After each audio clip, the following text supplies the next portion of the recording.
Assalamualaikum warahmatullahi wabarakatuh. Alhamdulillahi wa kafa. Wassalatu wassalamu ala rasulillahi mustafa wa ala alihi wa ashabihi wa man tabi'ahum bi ihsan ila yaumiddin. Hadirin sekalian yang dirahmati Allah Subhanahu wa taala. Insyaallah ini adalah hari terakhir di bulan Ramadan tahun 1437 Hijriah. Kita masih ada punya kesempatan satu hari untuk banyak-banyak memaksimalkan ibadah di dalamnya. Di antara ibadah yang sangat penting dan banyak pahalanya adalah belajar ilmu agama lalu kemudian menerapkannya. Al-Imam Ahmad bin Hanbal mengatakan, tidak ada amal yang lebih mulia dibandingkan dengan seseorang belajar ilmu agama lalu kemudian dia mengamalkannya. Ada banyak ilmu agama yang bisa kita bahas pada pagi hari ini. Akan tetapi karena melihat momen yang mungkin sangat penting, akhirnya kita ambil masalah terakhir dari majalah Pengusaha Muslim yang saya ambil dari edisi ke-30, yaitu masalah adab berhari raya. Dikarenakan besok adalah hari raya, rasanya kalau saya bahas muamalah atau wirausaha, maka kita habiskan momen satu yang masih akan kembali lagi setahun lagi, dilewatkan begitu saja dan tidak diajarkan ilmunya, maka ini sayang. Maka insyaallah pada subuh hari ini yang akan kita bahas adalah bagaimana seseorang berhari raya. Nah, silakan. Adab berhari raya. Tiada hari raya tanpa sukacita. Pun demikian bukan berarti kita boleh lupa segalanya. Amalkan beberapa adab berikut agar hari raya kita semakin berkah. Hari raya adalah saat-saat yang mengembirakan. Seorang mukmin akan merasa gembira bila berhasil menunaikan ketaatan dan meraih pahala. Sebagaimana firman Allah yang artinya, katakan, berkat karunia Allah dan rahmatnya, dengan itulah hendaknya mereka bergembira, sebab itu lebih baik daripada yang mereka kumpulkan. Quran Surat Yunus ayat 58. Dalam menyambut hari Idul Fitri, ada beberapa masalah dan adab yang perlu diperhatikan. Masalah tersebut adalah berikut ini. Cek.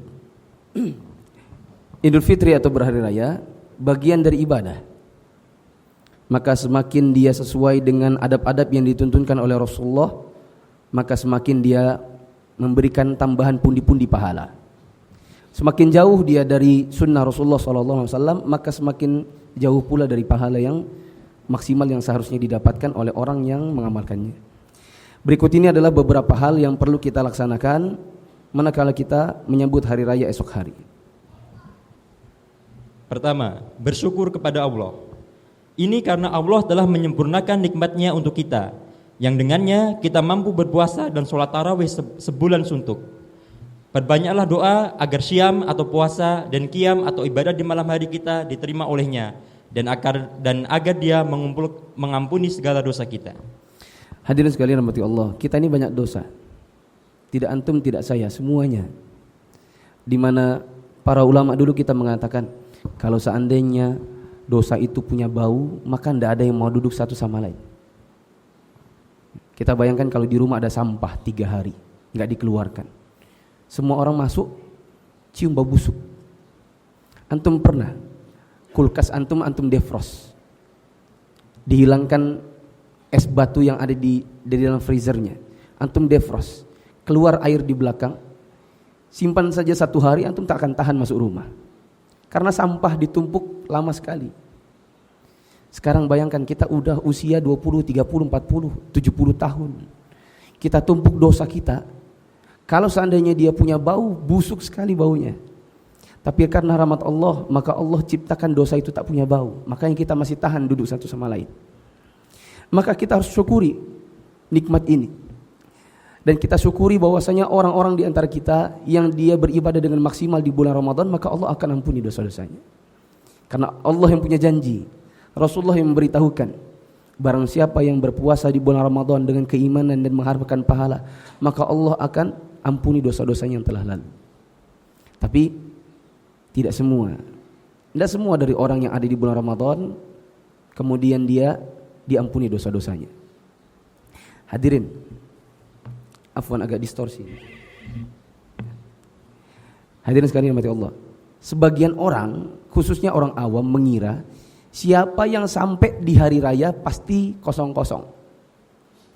Kata orang-orang awam, udahlah nggak usah terlalu banyak puasa pas sholat. Yang penting besok hidup masih ada di 1 Syawal, Idul Fitri, maka pasti diampuni dosanya. Kita tanya kenapa demikian? Maka dia bilang karena kan Idul Fitri, kembali fitrah, kembali suci. Maka siapa yang sudah sampai di 1 Syawal berarti kembali suci. Maka kita jawab, salah Anda. Anda salah paham terhadap makna Idul Fitri. Kalau fitrah itu, al-fitrah itu fa, to, ro, tak marbutoh di belakangnya. Al-fitrah itu artinya kembali ke fitrah, kembali kepada kesucian tanpa dosa. Ya. Itu kalau namanya Idul Fitrah. Ini namanya Idul Fitri. Tahu artinya fitr? Al-fitr artinya berbuka. Idul Fitri bukan kembali suci, tapi kembali berbuka. Apa maksudnya kembali berbuka? Besok hari ini sampai ke depan sudah tidak ada lagi puasa wajibnya. Ya. Maksudnya tidak ada lagi Ramadannya sampai tahun mendatang. Jadi kita itu cuma kembali buka, bukan kembali suci. Ini salah dalam memaknai. Maka tak semua orang yang sampai 1 Syawal pasti diampuni dosanya, enggak. Ya. Tidak semua yang besok yang di hari raya hidup pasti diampuni dosanya. Tidak. Ada orang yang masuk 1 Syawal tidak diampuni dosanya, bahkan hari itu nambah dosa lagi. Ya. Contoh saja misalnya, sudah puasa apa ya?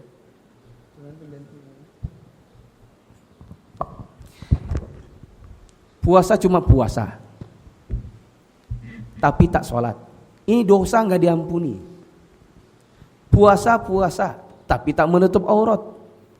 Puasanya digugurkan pahala-pahalanya sedikit-sedikit dengan terbukanya aurat. Terus masuk 1 Syawal, masih juga terbuka aurat, masih juga tak sholat. Nambah dosa yang kemarin tak diampuni, ini bertambah lagi.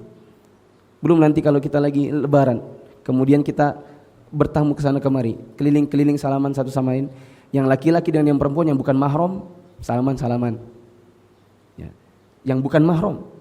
Rasulullah SAW mengatakan kalau seandainya kepala kalian ditusuk dengan besi panas atau ditusuk dengan jarum dari besi, itu lebih bagus daripada dia menyentuh perempuan-perempuan yang bukan mahram. Banyak dari kita, bahkan termasuk saya dulu-dulu, ya, tidak berani untuk tidak menyalami wanita-wanita bukan mahram.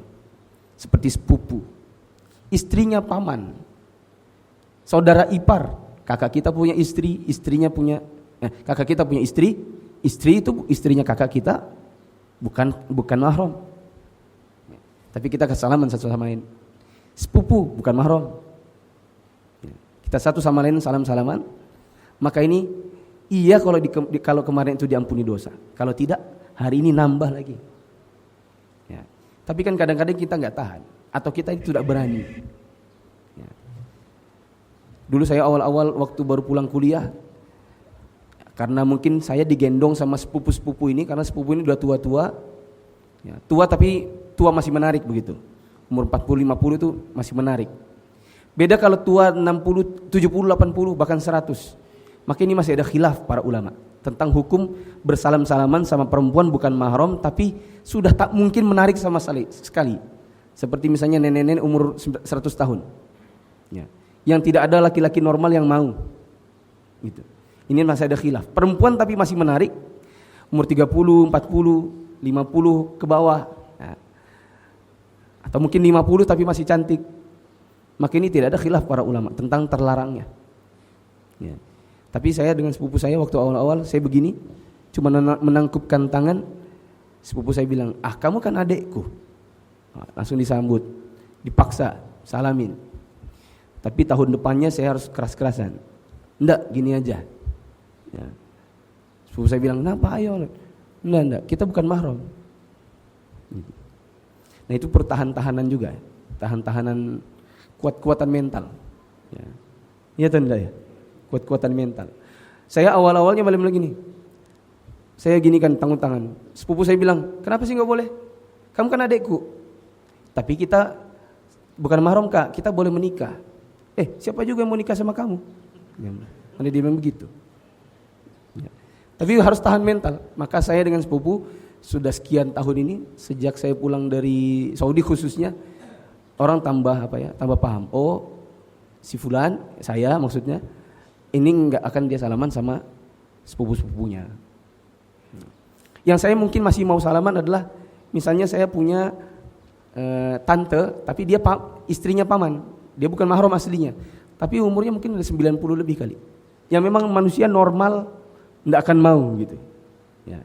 Maka ini masih ada khilaf para ulama, dan yang saya pegang adalah wanita yang betul-betul tua, 90 tahun ke atas, renta. Ya. Tidak mungkin menarik lagi hati seorang laki-laki biasa. Maka yang saya pegangnya adalah bolehnya menyentuhnya apabila ada kebutuhan. Ya, seperti misalnya ada nenek-nenek mau nyebrang jalan, kita seberangkan. Karena dia tidak mungkin nyebrang sendiri, kita seberangkan. Walaupun dia memegang tangan kita, dalam keadaan dia walaupun bukan mahram, tapi sudah sangat tua dan tidak mungkin menarik hati lagi. Ya, ini pendapatnya Syekh Abdullah bin Abdurrahman Al-Bassam, penulis kitab Taisirul Alam. Ya. Wallahu a'lam. Tapi kalau menyeberangkan nenek-nenek misalnya tengah malam, kita seberangkan atau tidak? Enggak. Soalnya nenek-nenek dan tengah malam soalnya. Jadi enggak usah diseberangkan. Ya. Lagian ngapain nenek-nenek tengah malam, tengah jalan gitu. Ya. Adab yang kedua, gembira menyambut hari raya. Ummul Mukminin Aisyah radhiyallahu anha meriwayatkan, Rasulullah pernah masuk ke kamarku dan mendapati 2 gadis kecil yang sedang bernyanyi. Beliau lantas berbaring di atas kasur dan memalingkan wajahnya. Lalu masuklah Abu Bakar dan menghardikku seraya berkata, "Kau biarkan seruling setan di kamar Rasulullah?" Nabi lantas melihat ke Abu Bakar dan berkata kepadanya, "Biarkan mereka berdua." Setelah Abu Bakar lengah, mereka berdua kusuruh keluar. Lanjut Aisyah, hadis riwayat Bukhari dan Muslim. Dalam riwayat Muslim disebutkan, kedua gadis kecil tadi bernyanyi sambil menabuh rebana. Sebagian ulama menyimpulkan hadis ini bahwa saat hari raya kita dianjurkan bersikap lapang kepada keluarga, yaitu dengan melakukan hal-hal yang menyenangkan hati dan menyegarkan badan setelah capek beribadah. Pun demikian, yang lebih baik adalah tidak ikut berfantasi. Hadis ini juga menunjukkan bahwa menampakkan kegembiraan pada hari raya termasuk syiar Islam. Adab yang kedua adalah menunjukkan kegembiraan. Adapun yang kita dapat di dalam tulisan ini disebutkan riwayat bahwasanya Aisyah membiarkan anak-anak kecil perempuan bermain rebana dan bernyanyi. Ini yang saya bahas kemarin pagi ketika kita membahas tentang masalah alat musik, di mana sebagian ulama mengatakan ada pembolehan atau ada keringanan untuk menggunakan alat musik dan sifatnya terbatas, ya, terbatas pada kesempatan tertentu dengan alat tertentu. Dilihat yang dilakukan adalah dimainkan hanya rebana. Dikarenakan rebana itu tidak punya nada. Adapun yang punya nada maka tidak boleh. Seperti misalnya seruling, piano dan yang lainnya. Kemudian yang dimainkan hanyalah anak-anak kecil perempuan. Maka kalau yang memainkannya misalnya orang dewasa, maka ini tidaklah boleh. Kemudian dengan cara yang lain, misalnya kita menampakkan syiar dengan berkunjung ke rumah orang tua, lalu kemudian berkunjung ke rumah keluarga, maka ini termasuk di antara hal yang bisa menunjukkan kegembiraan kita di hari raya. Adab yang ketiga, perbanyak takbir. Takbir disunahkan mulai dibaca sejak tenggelam matahari malam hari raya hingga waktu sholat id. Allah berfirman yang artinya, yang demikian itu agar kalian menyempurnakan bilangan bulan Ramadan, bertakbir menyatakan kebesaran Allah atas hidayah yang kalian terima dan supaya kalian bersyukur. Quran surat Al-Baqarah ayat 185. Adab yang ketiga adalah memperbanyak takbir. Takbir untuk takbir Idul Fitri dimulai dari setelah sholat maghrib, saat terbenam atau setelah terbenamnya matahari di malam Idul Fitri, berarti nanti malam setelah sholat maghrib, di malam Idul Fitri maksudnya. Kemudian ini akan berakhir dengan naiknya khotib di atas mimbar. Maka tidak ada lagi takbir setelah khotib di atas mimbar sampai setelah selesai sampai di hari itu. Jadi nanti pas zuhurnya tidak ada lagi takbiran. Ya, kalau nanti ada imam, ya mungkin setelah zuhur mungkin dia khilaf.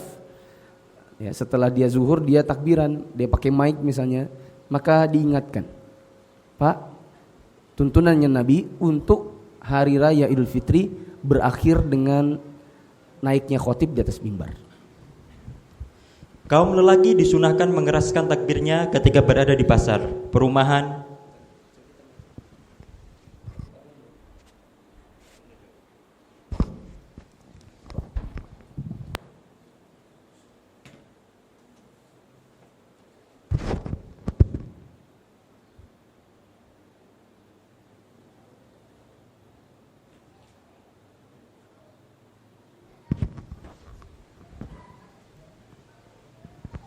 Cek. Distorsi soalnya ini.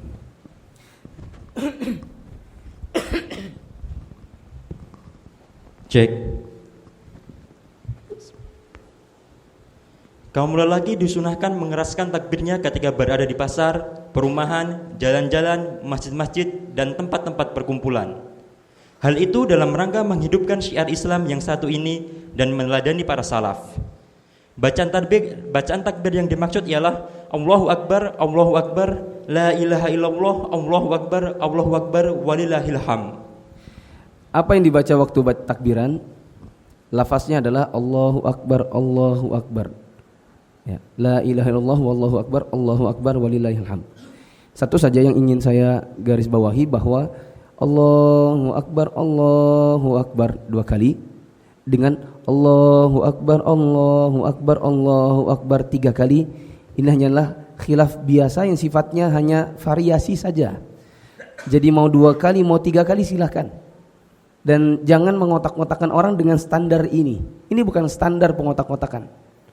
Kami di masjid ini atau di golongan ini kami 2. Yang bukan memang begitu. Mereka bukan golongan kita, dia 3. Ya, ini adalah kejumudan. Ya, mengotak-ngotakan kaum muslimin dengan sesuatu yang bukan standar itu enggak boleh. Contohnya mengotakkan kaum muslimin yang bukan standar ya ini tadi. Contoh yang lain adalah misalnya mengotakkan kaum muslimin kalau yang benar atau kalau kami mazhab ini atau kami ini organisasi ini, masjid ini, kalau misalnya Sami Allahu liman hamidah itu tidak meletakkan tangannya di dada tapi di bawah badan. Ya, ada sebagian orang yang letakkannya kembali ke dada. Ini bukan standar untuk mengotak-kotakan. Nah. Adab yang keempat, membayar zakat fitrah. Allah mensyariatkan zakat fitrah setelah puasa Ramadan dalam rangka membersihkan orang yang berpuasa dari perbuatan sia-sia dan perkataan tercela yang pernah dilakukan. Sekaligus untuk mengenyangkan kaum fakir miskin pada hari itu. Kadar zakat yang diwajibkan atas setiap muslim ialah 1 sok plus minus 2,4 liter berupa bahan makanan yang menjadi konsumsi utama masyarakat setempat. Zakat fitrah tidak boleh ditunda hingga selesai sholat id dan tidak boleh dibayarkan berupa uang tunai menurut pendapat yang paling sahih. Alasannya karena ini merupakan syiar Islam yang tidak akan menonjol jika diganti uang tunai. Di samping juga bertentangan dengan nas hadis yang ada. Zakat fitrah harus diberikan kepada orang yang tergolong fakir atau miskin, bukan ke sembarang orang. Dan waktu pembagian bisa dimulai sehari atau 2 hari sebelum Idul Fitri. Di antara adab yang lain saat di hari raya adalah membayar zakat fitr. Di Indonesia orang bilangnya zakat fitrah. Ini sudah banyak kita bahas di pertemuan-pertemuan sebelumnya. Di antara hal yang bisa kita ingatkan untuk zakat fitr atau zakat fitrah adalah dibayarkannya dengan bentuk makanan dan tidak boleh pakai uang. Di antara dalilnya kita sudah bahas ya. Di antara dalilnya adalah di zaman Nabi sudah ada uang, tapi uang tidak pernah diizinkan oleh Nabi untuk dibayarkan untuk zakat fitrah dan fidyah. Dia dibayarkan untuk infak, sedekah, wakaf, kemudian zakat mal. Tapi untuk zakat fitr dan untuk fidyah semuanya pakai makanan. Dan di zaman Nabi sudah ada uang. Kemudian dibayarkan kalau bentuknya makanan di Indonesia adalah bentuknya beras. Dikarenakan beras adalah makanan pokoknya orang Indonesia. Jumlahnya adalah kurang lebih 2,5 kilo. Ada di antara para ulama yang mengatakan sampai 3 kilo. Dibayarkan hanya boleh kepada fakir miskin dan tidak boleh yang selainnya. Maka tidak ada yang namanya masjid dikasih zakat fitrah. Ya. Ada sebagian panitia yang membayarkan zakat fitrah dikasih ke masjid. Bagaimana caranya? Memangnya masjid makan beras? Caranya adalah beras ditumpuk di masjid. Setelah selesai Idul Fitri maka berasnya dijual kepada orang miskin, uangnya buat kas masjid. Ini adalah kesalahan nyata dalam membayar zakat fitr. Waktunya adalah boleh dipercepat 1 sampai 2 hari sebelum hari raya. Yang paling afdol adalah besok pagi setelah sholat subuh sampai sebelum kita sholat id. Jadi boleh misalnya kita keluar dari rumah sambil sholat subuh. Setelah sholat subuh tidak pulang dulu tetapi berkeliling dulu mencari orang miskin, kita salurkan zakat fitrah. Setelah itu pulang baru kemudian sholat id.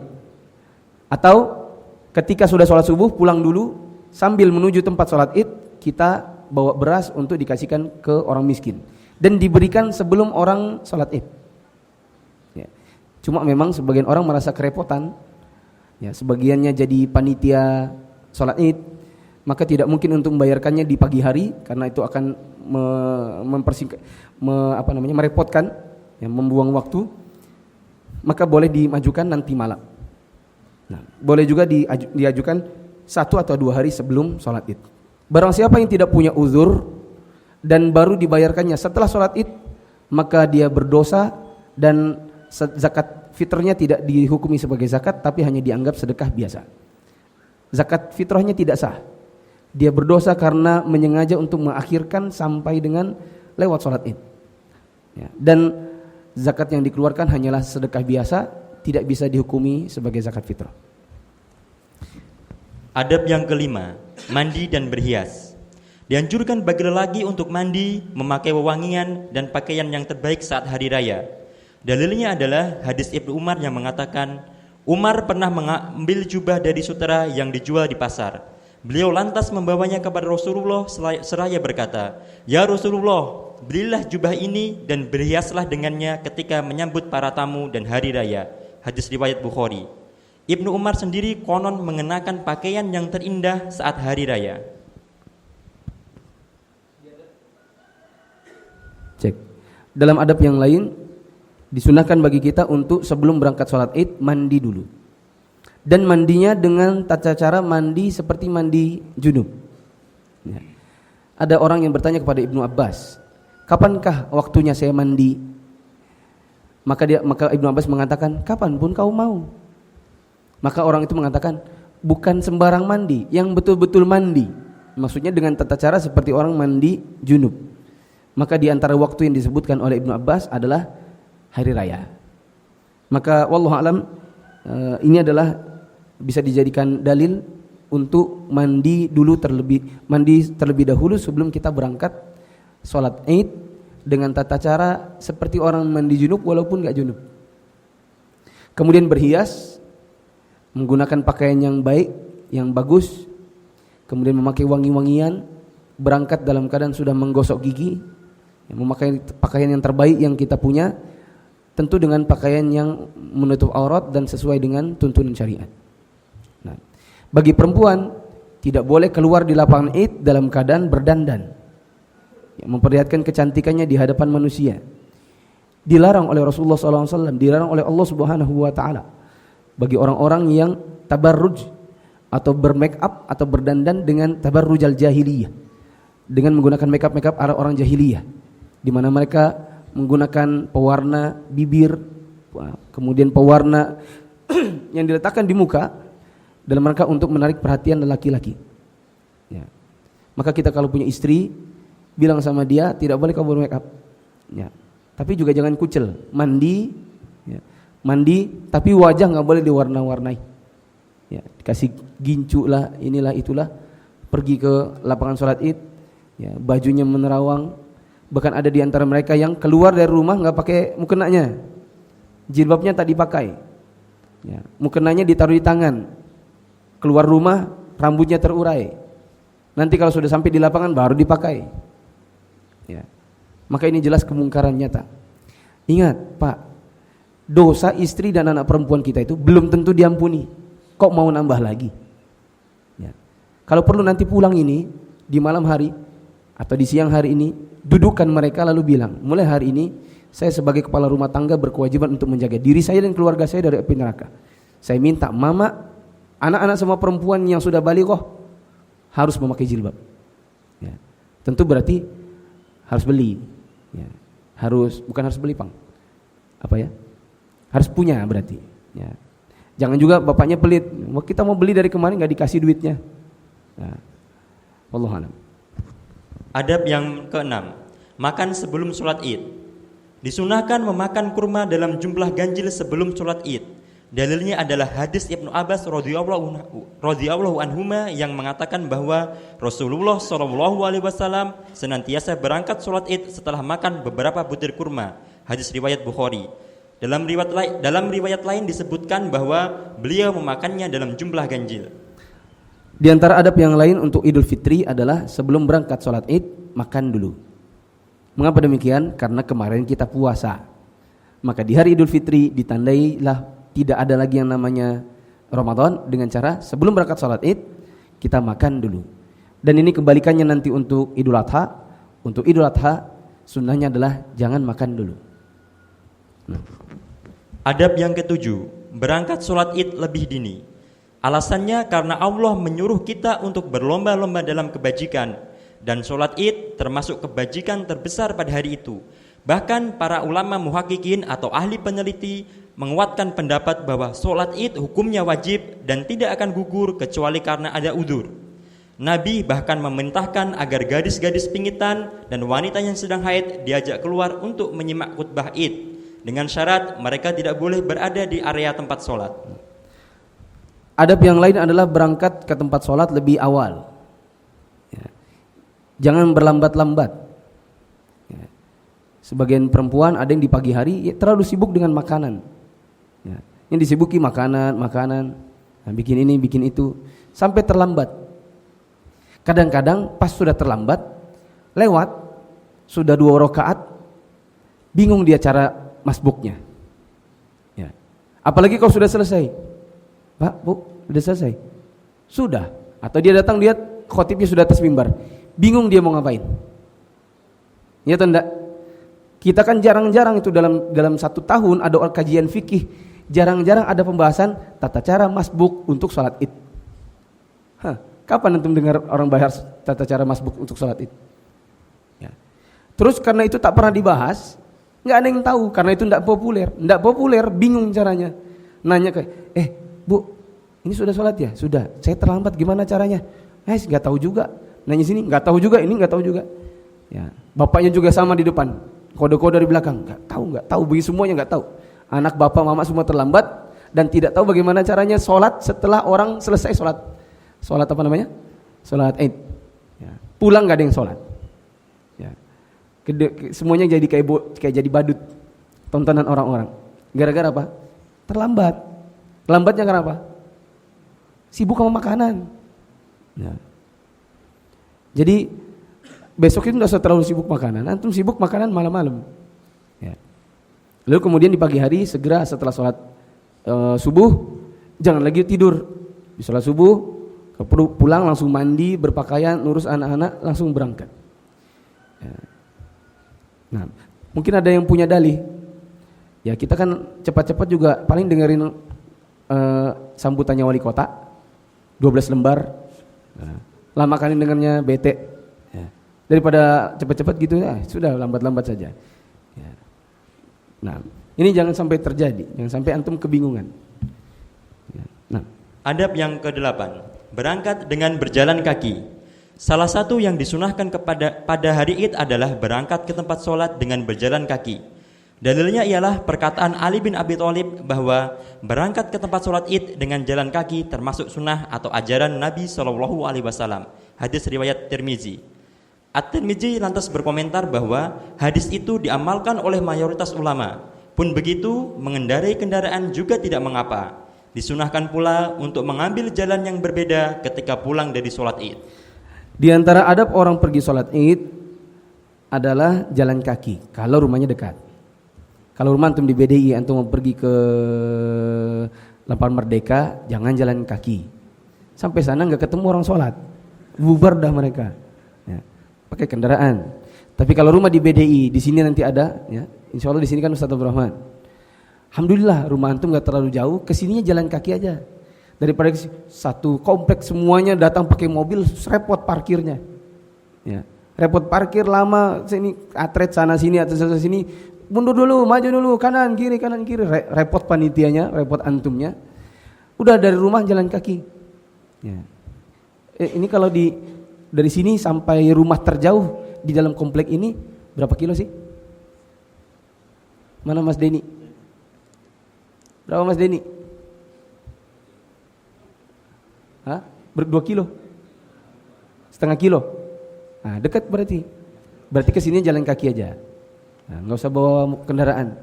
Lagian kendaraan juga parkirnya paling di sana. Kan orang-orang lumpluk-lumpluk di sini. Ya. Sudah kalau dari rumah jalan kaki. Terus waktu jalan kaki jangan cuman karena alasan gini. Nggak usah bawa mobil karena nanti repot. Kalau cuman nanti repot, berarti antum cuman dapat sekedar nggak repot. Tapi kalau saya mau keluar karena jalan kaki, dikarenakan jalan kaki ini sunnah, nah antum dapat pahala. Ya. Hati ini bermain, cuman sekedar takut repot, nggak dapat apa-apa. Tapi ini sunnah, mungkin satu langkah kaki menghapus dosa, satu langkah kaki mengangkat derajat, itu dapat pahala. Ya, jadi mainkan juga hatinya. Yang tinggal di regensi. Besok kalau rumahnya nggak terlalu jauh, mungkin sama istri dan anak udah jalan kaki. Kalau khawatirnya jauh, pulangnya regensi kan naik gunung turun gunung kan. Ya, enggak seperti sini kan, sini rata flat gitu ya. Ke sana kan naik gunung, klaster naik gunung lagi, ke bawah turun lagi. Capek naik daki-dakinya, kaki sudah gempor, ya, kemudian umur sudah tua, ya enggak masalah lah, pakai kendaraan. Kemudian disunahkan pula waktu pulang pakai jalan yang berbeda. Kalau dari sini kayaknya pulangnya semua masih sama ya. Ya. Siapa yang tinggal di depan pasti kesininya situ, pulangnya situ juga. Ya. Tapi enggak juga. Waktu antum misalnya klaster, ada di situ klaster, di sini klaster, di sini klaster. Satu klaster itu kan bentuknya biasanya lingkaran toh. Rumah antum di sebelah sana, waktu datang lewat sini, waktu pulang lewat situ. Gitu. Misalnya tinggal di Regensi, mau ke lapangan waterpark. Nanti pas pulang, waktu datang lewatnya Devale, waktu pulang lewat Besaki misalnya. Bukan Besaki Pang, apa ya? Pokoknya lewat dengan jalan yang berbeda. Tapi ingat, tidak perlu berputar-putar, mencari jalan terjauh. Ya. Ada jalan berbeda, tapi yang satu terus ke sana dulu, belok baru masuk. Seperti misalnya dari sini, datang lewat sana, pulang lewat sana, lewat belakang, depan sana. Ya. Maka ini menyusahkan diri sendiri. Ya. Cari jalan berbeda yang normal tanpa menyusahkan. Adab ke-9, mengucapkan selamat hari raya. Boleh hukumnya menyalami sesama muslim dalam rangka Idul Fitri, seperti dengan mengatakan taqabbalallahu minna wa minka. Semoga Allah mengabulkan amal kami dan Anda. Sebagaimana yang dituturkan oleh Jubair bin Nufair, salah seorang tabi'in, bahwa para sahabat konon saling mengatakan taqabbalallahu minna wa minka ketika berjumpa. Atsar ini dinukil oleh Ibnu Hajar dalam Fathul Bari, dan menurut beliau derajatnya hasan. Bila Id jatuh pada hari Jumat, maka gugurlah kewajiban sholat Jumat bagi mereka yang telah sholat Id. Akan tetapi mereka tetap wajib sholat zuhur. Adapun orang-orang yang bertugas sebagai imam atau khotib, maka tetap wajib menyelenggarakan sholat Jumat. Pun demikian, melaksanakan sholat Id dan sholat Jumat adalah lebih utama. Wallahu a'lam. Di antara adab yang lain adalah mengucapkan selamat hari raya. Dan masalah ini, kata guru saya Syekh Sa'ad Al-Khatlan, bahwa masalah mengucapkan selamat hari raya itu masalah adat kebiasaan saja, bukan masalah ibadah. Karena dia bukan masalah ibadah, melainkan masalah adat kebiasaan yang sifatnya duniawi, maka tidak butuhkan harus ada dalil. Sebagian orang mengatakan soal selamat hari raya Idul Fitri harus mengucapkan dengan kalimat ini karena inilah yang ada dalilnya. Yang di luar dari itu nggak ada dalilnya berarti nggak boleh. Misal, yang dikenal adalah yang ada asarnya adalah taqabbalallahu minna wa minkum. Ya. Terus orang mengatakan karena ini yang ada asarnya berarti hanya boleh pakai ini. Di luar dari ini berarti bid'ah. Ya. Maka ini adalah ucapan yang salah, dikarenakan yang benar ucapan selamat itu hanyalah adat kebiasaan saja, bukan masalah ibadah. Dan kita kenal ada kaidah yang mengatakan untuk ibadah ditanya dalilnya mana. Tapi untuk adat kebiasaan ditanya mana larangannya. Oleh karenanya mengucapkan selamat itu karena dia bukan masalah ibadah melainkan adat kebiasaan saja, maka menggunakan lafaz yang berlaku di kaum muslimin silahkan boleh, enggak masalah. Boleh mengucapkan taqabbalallahu minkum. Boleh juga mengucapkan selamat hari raya. Ya. Apa lagi? Ya. Minal aidin wal faizin. Dulu saya ikut-ikutan juga mempermasalahkannya karena minal aidin wal faizin memotong bagian depannya. Dulu saya sering mengatakan yang benar itu adalah ya, Allahumma ja'alna minal aidin wal faizin. Atau ya ja'alullahu lana minal aidin wal faizin. Semoga Allah menjadikan kita termasuk orang-orang yang kembali fitrah dan termasuk orang yang menang.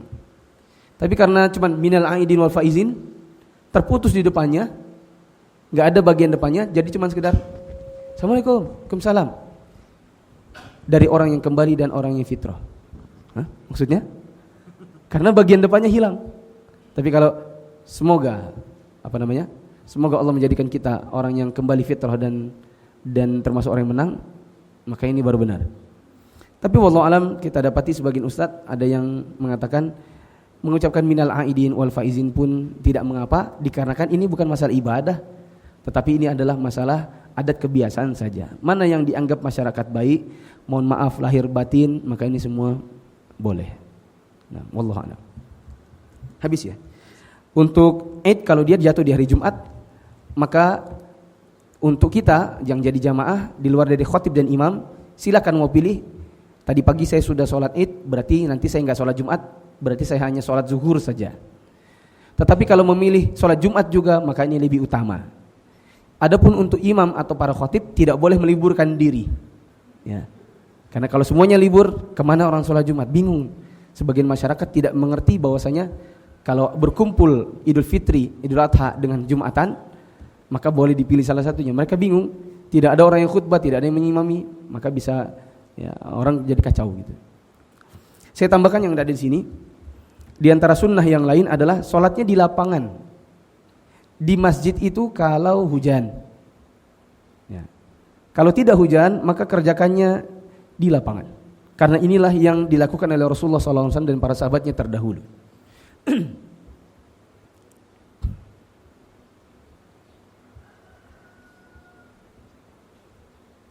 Tidak ada sholat tahiyatul lapangan. Ya. Itu adanya tahiyatul masjid. Tahiyatul lapangan enggak ada. Jadi antum enggak usah ujuk-ujuk tiba-tiba sholat. Terus salam sana kan, salam ke kanan, salam kiri, tepuk yang di depan, tepuk yang di belakang, salaman semua. Ada yang tanya, sholat apa tadi Pak? Tahiyatul. Bukan masjid loh ini lapangan loh. Tahiyatul lapangan. Maka ini salah. Ya. Lapangan disebut dengan musola.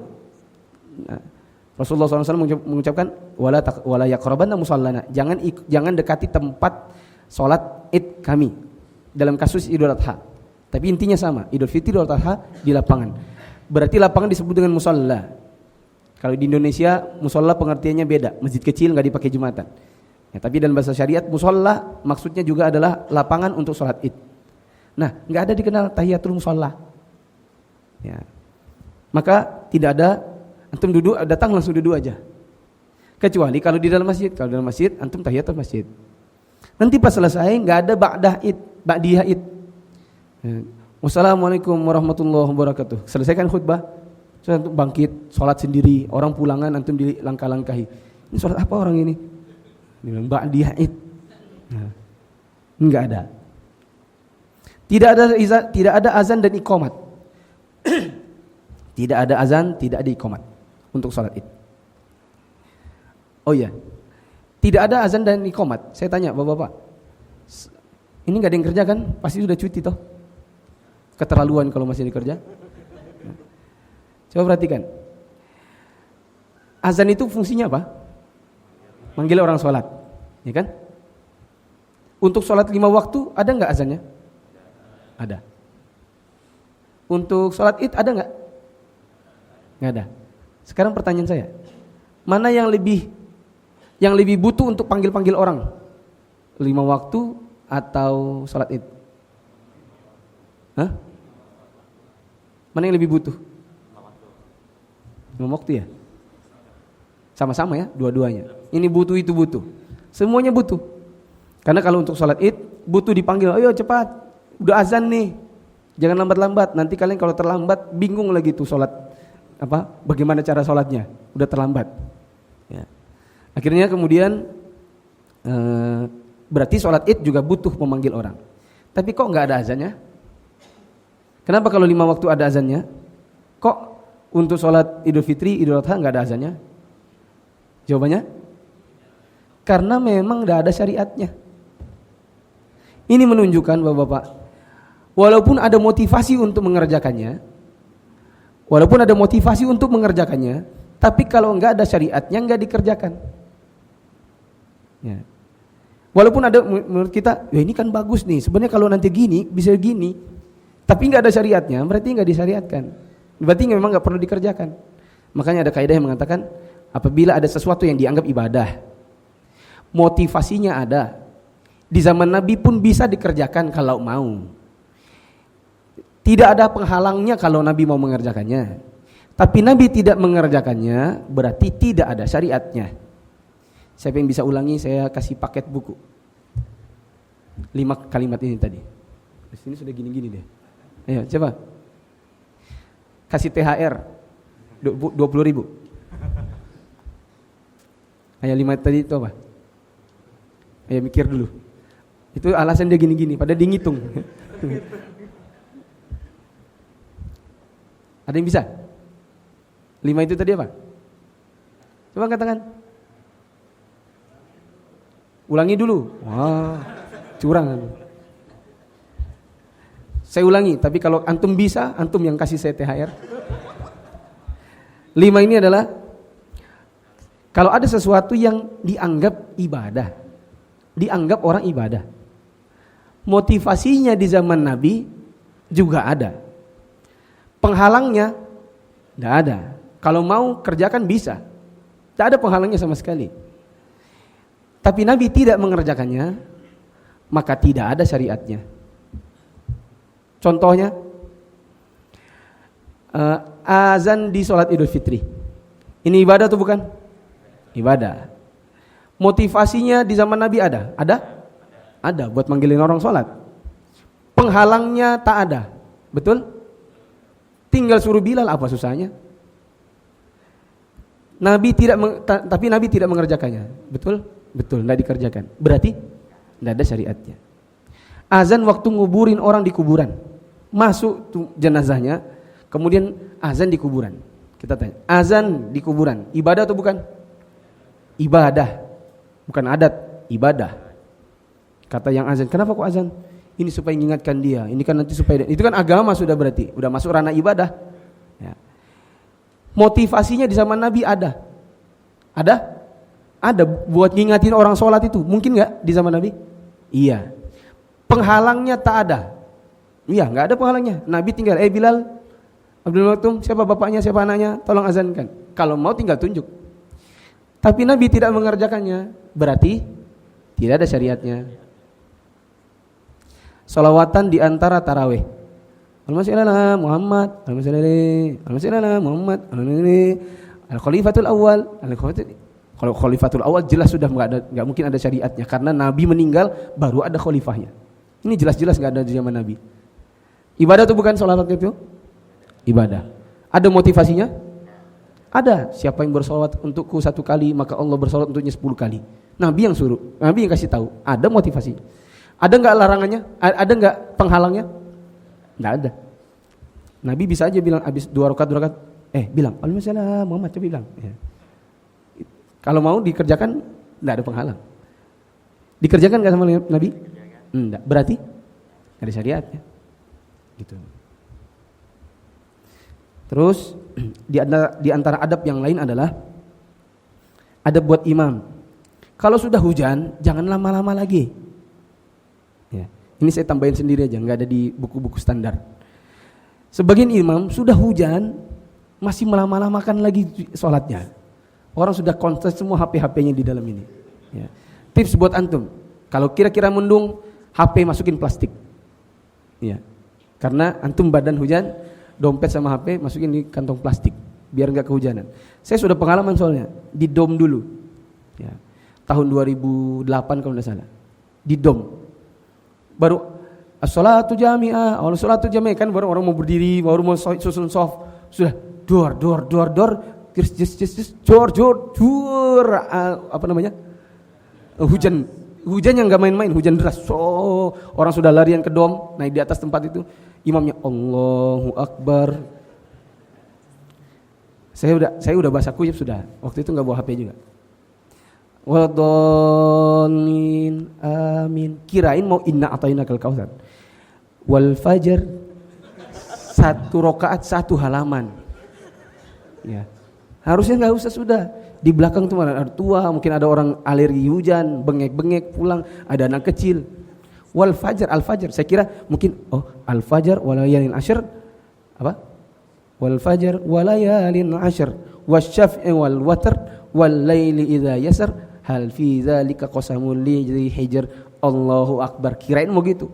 1 rakaat habis. Ya. Kemudian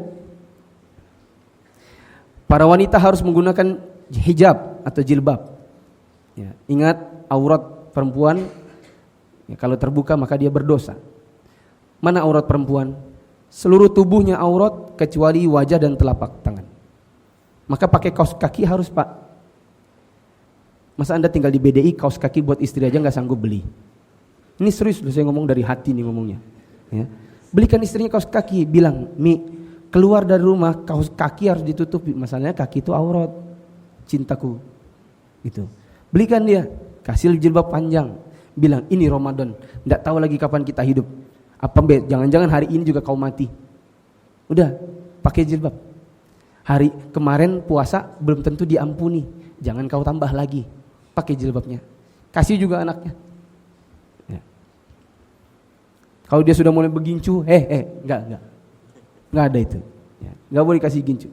Kasih sudah mulai ini kayak lampu merah mukanya, di sini merah, kuning, hijau. Ya. Disuruh jangan lagi. Ini Ramadan apa?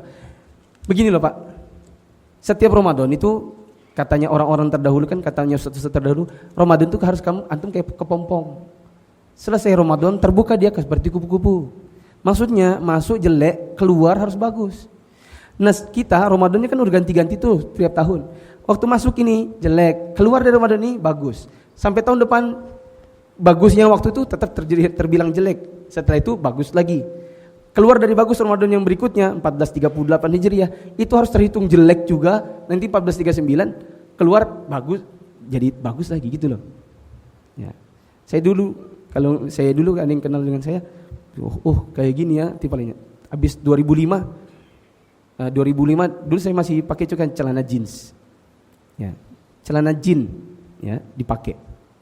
Itu saya pakai ke kampus. Karena ngikuti kakak saya bilang, ini bagusnya ya, pakai celana jeans itu, jeansnya itu diinjak-injak. Itu namanya belel. Ya, kalau belel itu semakin bela semakin keren. Saya ikutin aja kata kakak saya. Diinjak-injak, kadang-kadang saya sengaja injak biar cepat belel gitu kan.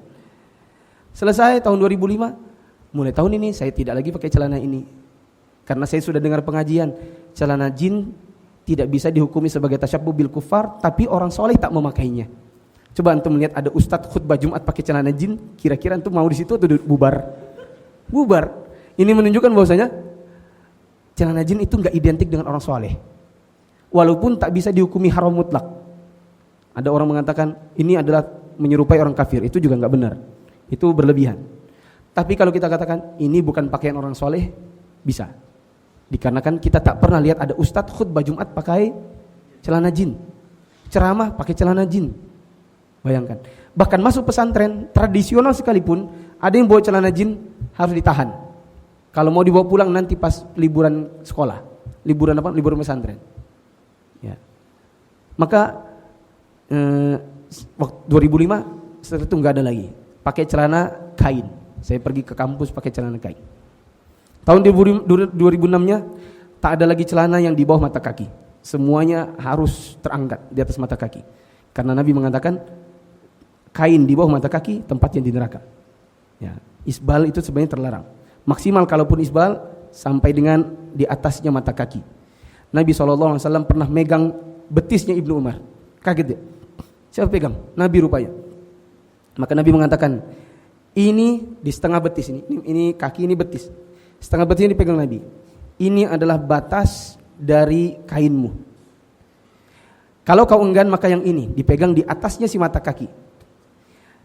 Kalau kau enggan di setengah betis maka di sini, dan di bawahnya tak ada hak. Nabi SAW pernah, Ibnu Umar juga atau dalam kesempatan yang lain. Ada laki-laki pakai sarung atau jubah di bawah mata kaki. Maka ada orang bilang begini, fulan haid ya. Dia berbalik, rupanya yang ngomong adalah Umar bin Khattab. Maka dia bilang, ya Amirul Mukminin, mana ada laki-laki haid. Ya, maka Umar bin Khattab mengatakan, kalau kau bukan memang laki-laki, maka tempat bajumu adalah di sini, dipegangkan di atas mata kakinya. Yang di bawah itu syariat perempuan. Makanya dia bilang, kau haid.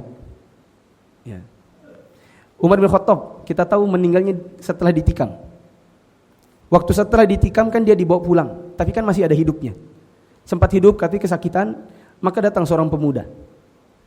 Wahai Umar bin Khattab, engkau gini, dipuji-puji. Engkau adalah amir kita, engkau gini, memuji-muji Umar bin Khattab. Setelah itu dia keluar. Di dalam pembaringannya Umar bin Khattab melihat celananya atau bajunya di atas mata kaki. Benjuru di bawah mata kaki. Maka Umar bin Khattab panggil lagi, sini dulu. Naikkan di atas mata kaki. Padahal lagi menjelang kematian. Maka para ulama kita mengatakan, yang disebutkan menjelang kematian pasti sesuatu yang penting.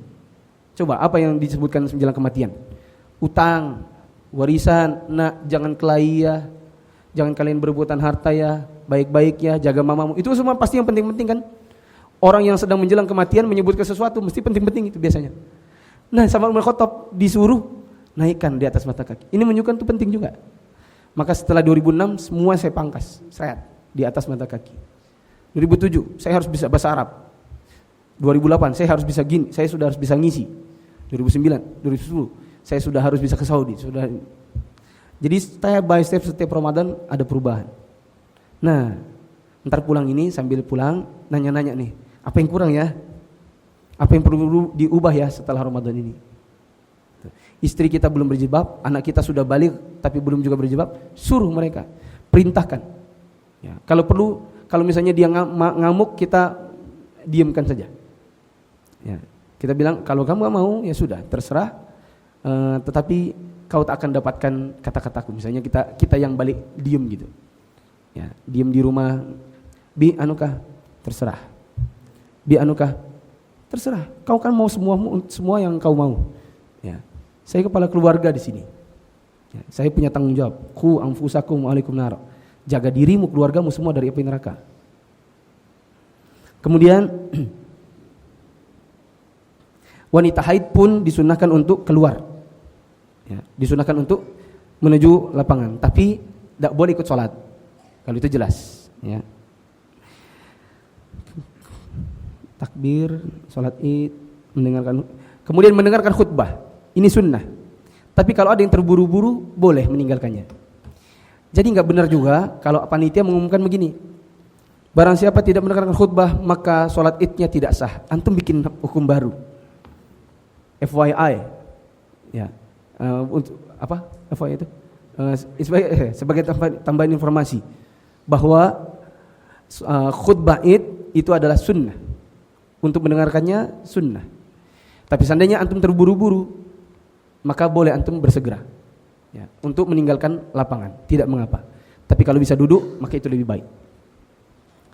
Jadi jangan nanti panitia bikin pengumuman, siapa yang tidak mendengarkan khutbah maka sholat idnya tidak diterima. Salah, itu salah itu. Sholatnya diterima, hanya saja tidak lebih sempurna dibandingkan dia duduk mendengarkan khutbah. Siapa tahu ada ibu-ibu bilang, ya Allah astagfirullah, belum mati kompor, lari dia langsung pulang. Gak masalah baginya. Ayo Allah, lupa ini, kunci rumah mana ya? Jangan-jangan rumah tadi belum dikunci gara-gara buru-buru. Ya. Akhirnya cepat-cepat pulang, tidak masalah. Tapi kalau duduk, maka itu lebih baik. Yang terakhir, di antara adab yang lain adalah hindari kemungkaran. Di antara kemungkaran di hari raya Idul Fitri adalah cukur jenggot. Ya, karena ini jenggot ini sunnah. Nabi bilang wa'ful liha wa qasyus syawarib. Nabi bilang pendekkan kumis, tapi ini pelihara, dibiarkan saja. Dan yang namanya liha atau lihyah itu bukan cuma yang di bawah dagu. Lihyah itu mulai dari yang di sini nih. Ini yang di dekatnya, di bawahnya pipi, di bawahnya kuping ini. Sini ini semua lihyah. Termasuk yang ini. Ini lihyah. Ada rambut-rambut di pipi, sebenarnya itu adalah lihyah.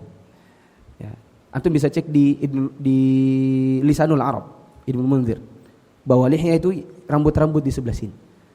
Nah, ini disuruh Nabi biarkan, pelihara. Jangan dipangkas-pangkas. Walaupun istri bilang, jorok bi. Ya. Istri kadang-kadang gembosi.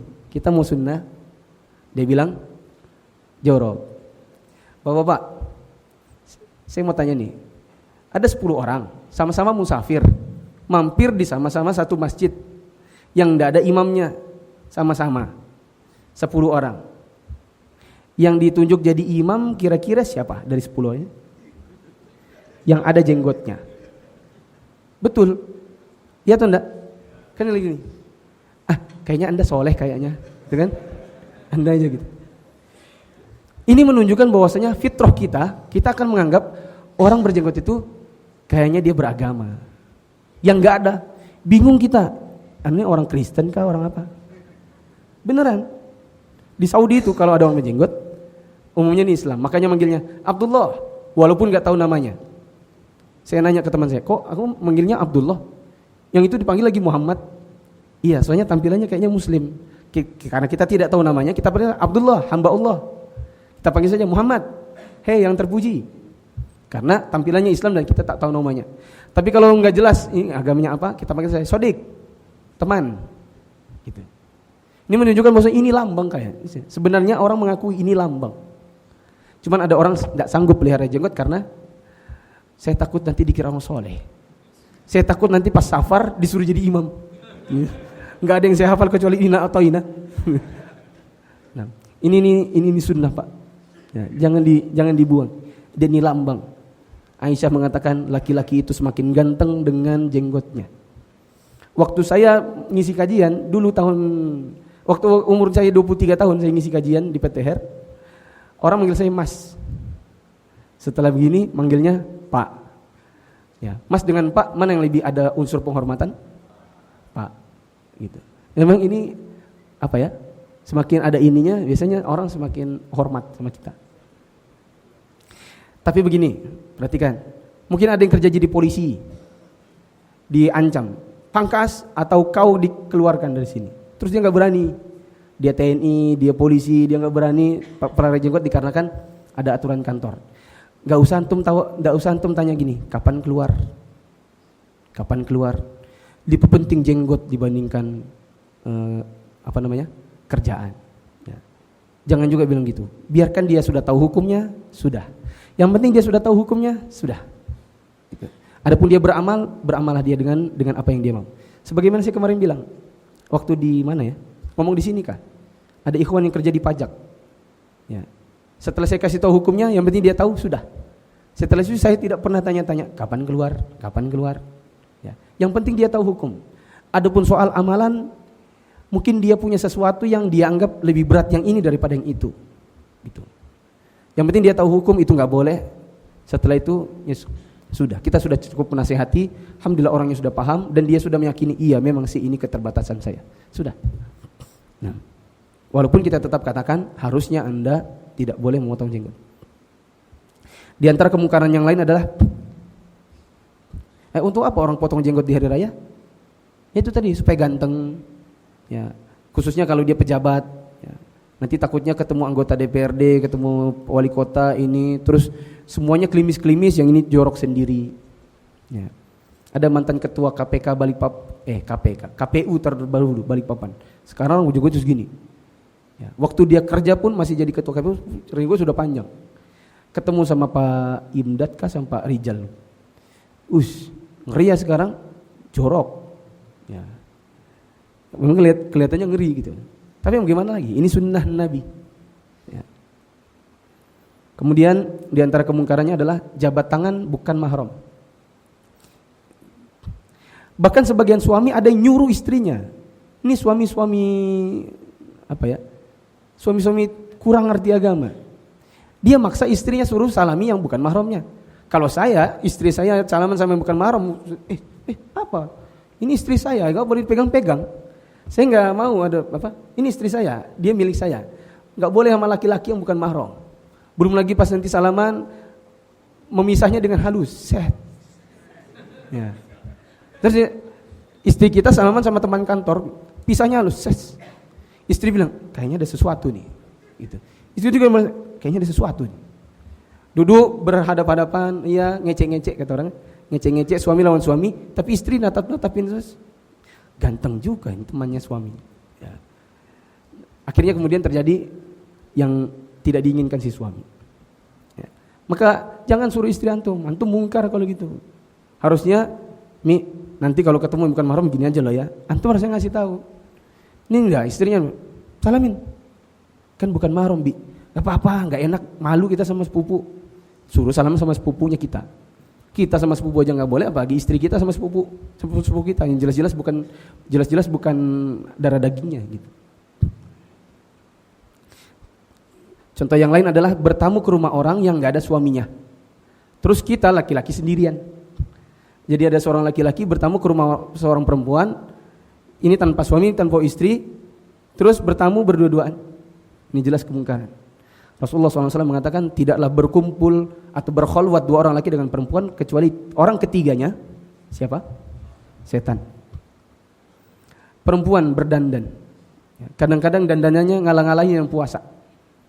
Maaf, sebagian dari kita tuh sebenarnya nggak layak untuk berlebaran.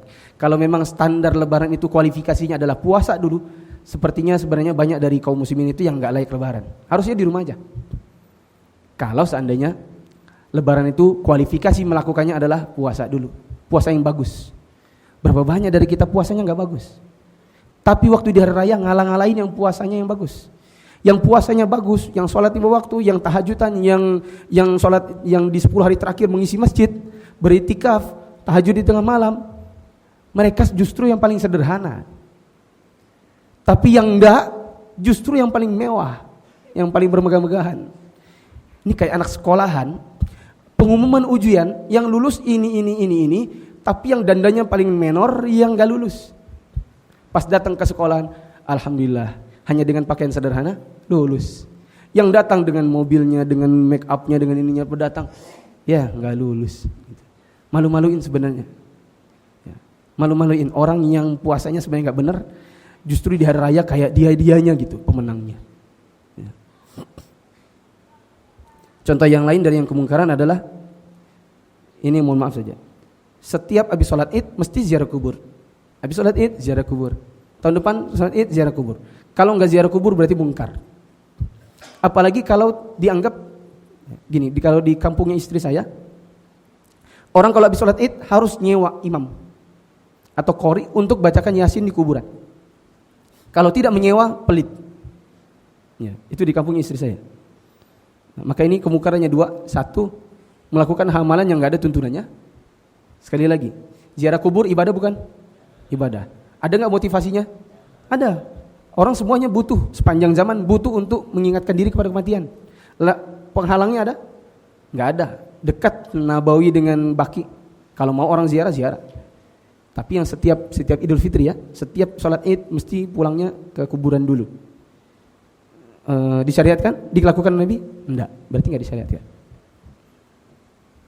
Di antara kemungkaran yang lain adalah berfoya-foya dalam makanan. Ya. Foya-foya makan enggak boleh, Pak. Ya. Antum kalau ya bolehlah kalau misalnya tamu antum banyak, antum kasih ada buras, ada soto Banjar, ada nasi kuning, ada ini. Ya. Tapi foya-foya terlalu berlebihan juga enggak boleh.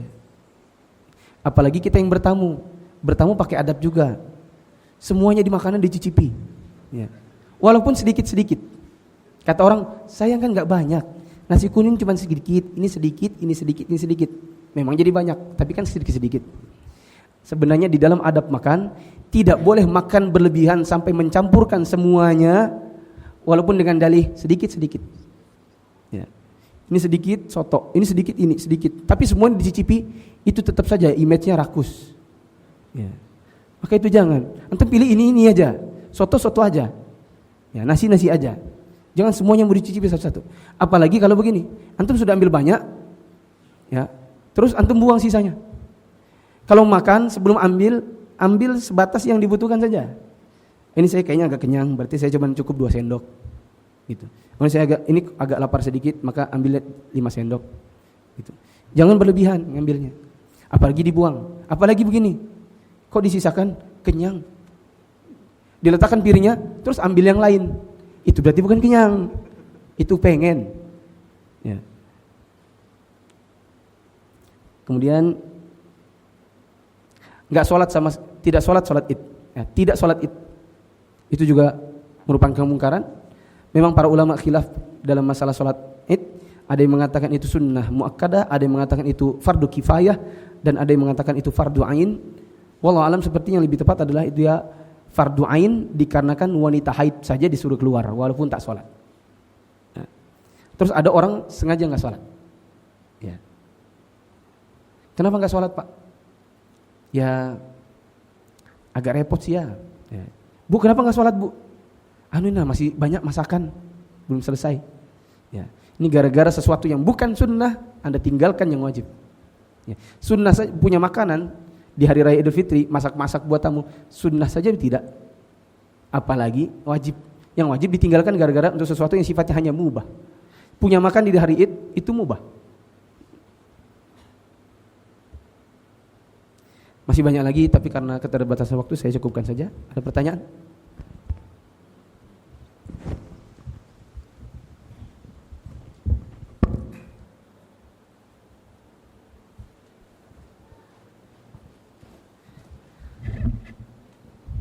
Yang mau bertanya ada berapa? 1, 2, 3, 4, 5, 6. 6. Baik. Di luar dari itu jangan. Ya.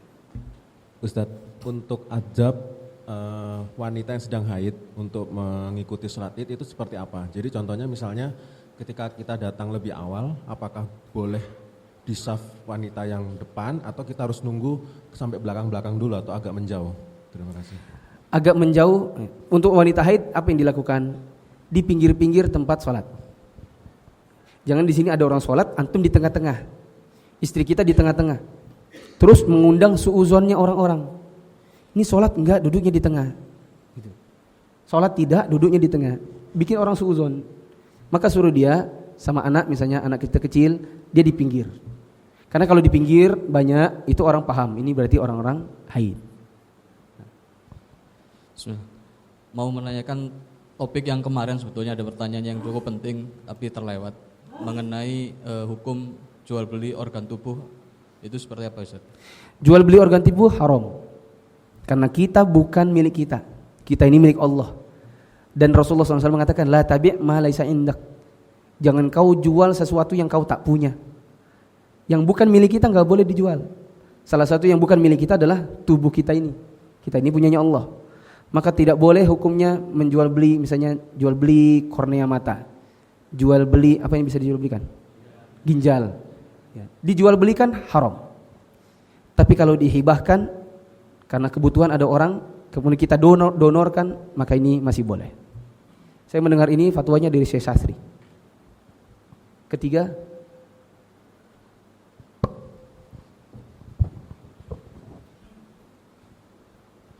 Assalamualaikum warahmatullahi wabarakatuh. Waalaikumsalam warahmatullahi wabarakatuh. Yang ingin saya tanyakan, bagaimana kalau misalnya imam ini lupa takbir yang 7 atau yang 5? Apakah makmum menegur atau kita diam aja? Bagaimana kalau imam? Iya. Di antara tata cara sholat id, takbir pertama 7. Ada khilaf para ulama, 7 itu termasuk yang pas pertama atau nambah 7 baru. Nanti yang kelima takbir intiqal dimasukkan ataukah dia 1 lalu tambah 5. Yang jelas ada hitungan takbir yang tidak biasa, yaitu tambahkan 7 di rakaat pertama, 5 di rakaat kedua. Bagaimana hukumnya? Hukumnya sunnah. Kalau kemudian dia lupa, maka tidak perlu dikatakan subhanallah. Baru 6 kali antum ngitungnya pakai jari kan biasanya. Ya kan? Atau si imamnya penghitungnya pakai jari. Allahu Akbar 1, Allahu Akbar 2, 3, 4, 5. Atau dia baru 4 terus dia lupa, maka dia langsung alhamdulillahirabbil alamin, maka biarkan saja. Jangan subhanallah. Subhanallah. Subhanallah.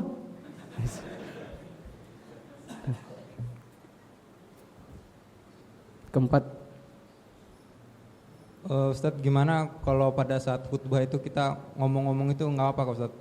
Pada saat khutbah Id tadi. waktu khutbah Id kita ngomong-ngomong, boleh atau enggak? Boleh atau enggak?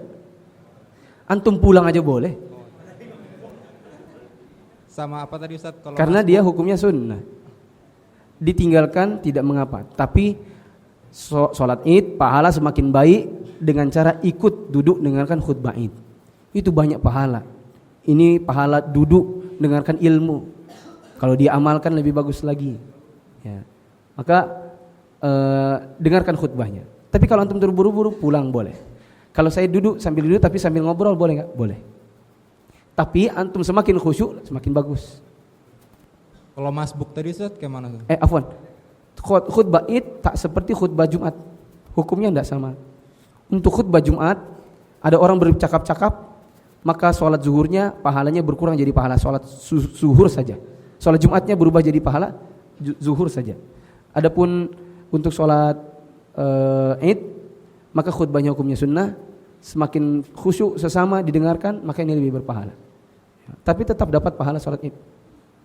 Kedua, Tadi itu Ustadz kalau sholat Idnya masbuk. kalau apa? Oh, antum penasaran ya? Sengaja sih, nggak usah dibahas. Tunggu ada yang tanya. Kalau misalnya sudah terlambat bagaimana? Nah, kalau terlambatnya, wallahi ini yang saya pahami. Kalau terlambatnya 2 rakaat, berarti selesai sudah. Maka antum segera sholat seperti orang sholat Id walaupun sendirian. Bisa berjamaah pun baik. Ya. Sholat sudah selesai, iya. Terus antum sholat sendirian dengan tata cara sholat Id. Ya. Ada juga yang mengatakan sholatnya di rumah. Ya. Wallahu alam, sholat di lapangan pun boleh. Kalau seandainya terlambatnya baru 1 rakaat, berarti antum masbuk 1 rakaat. Kapan antum dikatakan bisa dapat 1 rakaat?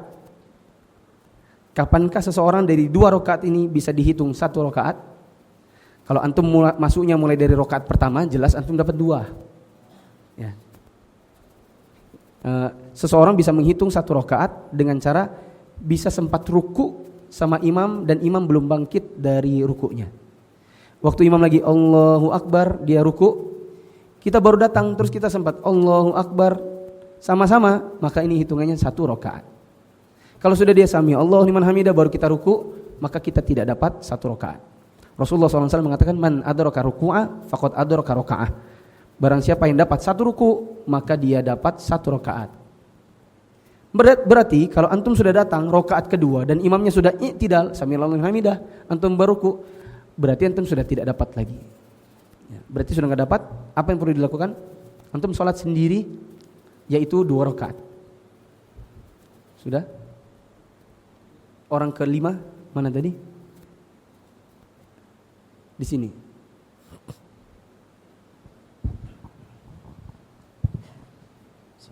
Ustadz, mengenai adab menghormati kepada orang lain, kepada manusia, sesama manusia. Ketika kita sungkem sama orang tua, bolehkah orang tua duduk di atas, kita di bawah? Bolehkah waktu sungkeman sama orang tua duduknya di kursi, kita di bawah bersimpuh? Saya pernah dengar Syekh Shalih Fauzan bilang begini. Saya ceritakannya, saya lupa tahun kira-kira 2012-2013, ada orang di Saudi menyambut orang tuanya di bandara. Dia bikin karpet merah dari tangga lift gitu.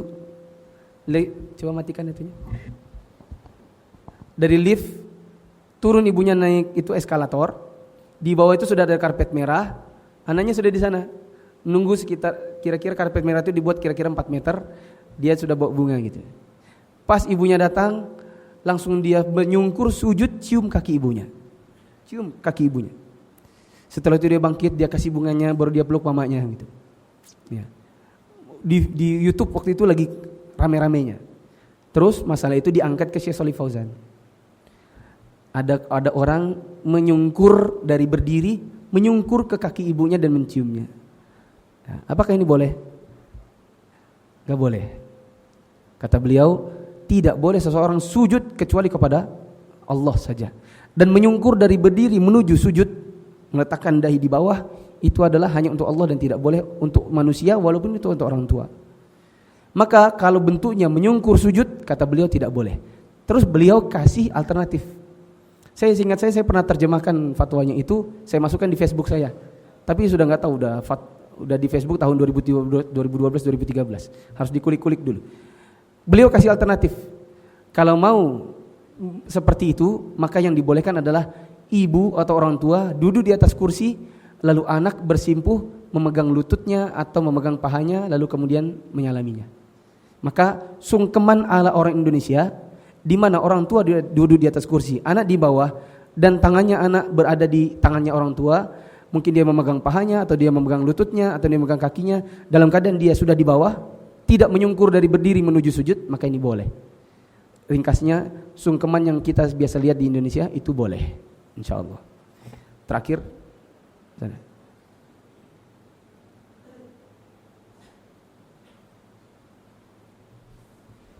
Ustaz, ada 2 pertanyaan, Ustaz.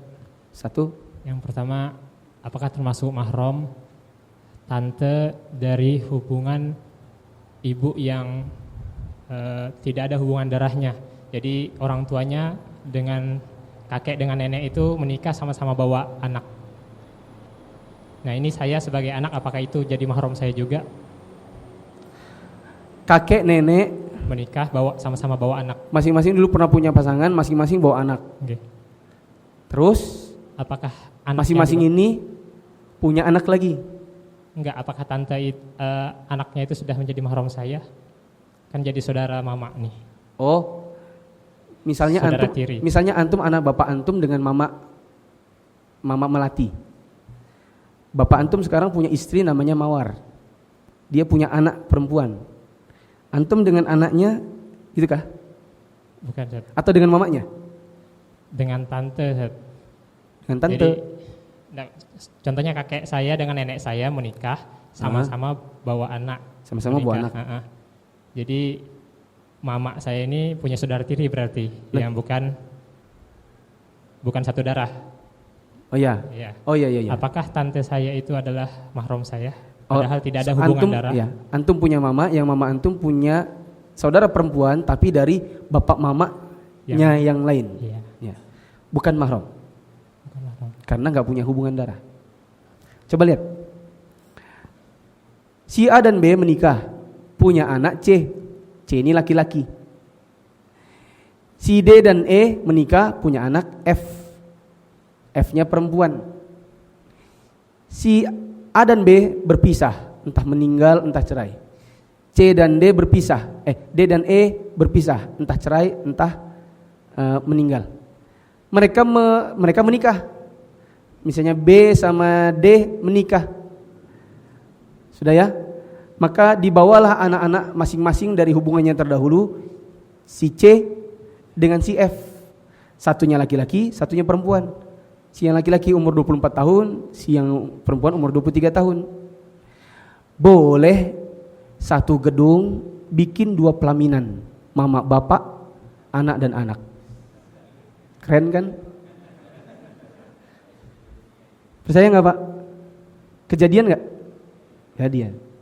Di mana suami istri masing-masing bawa anak yang anaknya dua-duanya dari hubungan terdahulu, lalu kemudian dinikahkan sama-sama hari itu juga, lalu bikin pelaminan sama-sama, satu gedung, hemat uang pernikahan, uang gedung, boleh. Itu saja bukan mahram. Berarti anak ini dengan si yang bukan mahramnya dari kalangan yang bukan bapak ibu aslinya, itu pun bukan mahram. Tapi bapak mama ini kan sama-sama akhirnya berhubungan badan. Ketika sudah berhubungan badan, maka masing-masing anak memahromi yang saling silangnya. Jadi si C, walaupun laki-laki, dia jadi mahramnya istri bapaknya. Anaknya yang D, anaknya yang tadi yang siapa tuh? Si F. Si F itu adalah mahram untuk suami mamanya. Gitu. Karena bapak ibunya sudah berhubungan badan. Yang kedua Ustaz, apa zikir yang masyru' antara takbir dalam salat Id? Apa ulangi? Zikir yang disyariatkan ketika takbir, di jarak antara takbir satu dan yang lainnya di takbir salat Id. Di antara takbir-takbir itu adakah zikir khusus? Adakah yang disyariatkan? Tidak ada. Yang ada disyariatkan adalah perbanyak takbir. Allahu Akbar, la ilaha illallah, Allahu Akbar, wallahu akbar, la ilaha illallah. Terus itu diulang-ulangi. Jadi dalam sholat itu takbir 7 kali, diantaranya nggak ada yang dibaca. Oh, di dalam sholat. Iya. Yang saya ketahui adalah tidak ada bacaan khusus. Ya, sehingga diam saja. Wallahu a'lam bishawab. Subhanakallahumma bihamdika asyhadu an la ilaha illa anta astaghfiruka wa atubu ilaik. Mohon maaf kepada jamaah sekalian, mulai dari tanggal 1 Ramadan sampai dengan 30 ini ada yang mungkin selama ini selalu ikut. Kalau ada kesalahan dari saya mohon maaf. Kalau ada kesalahan kata-kata, ya saya sempat salah kata-kata kemarin itu kepada bapak yang cerita dia pergi ke Amerika. Ya, saya ikut bercanda gitu ya, maksudnya bercanda untuk bercanda saja.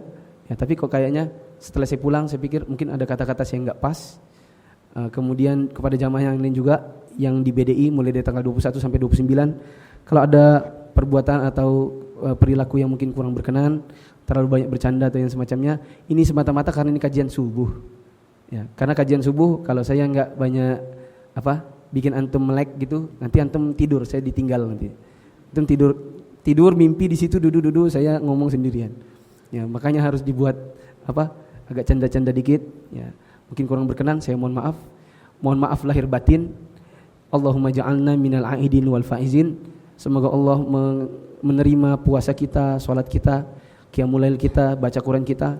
Taqabbalallahu minna wa minkum. Assalamualaikum warahmatullahi wabarakatuh.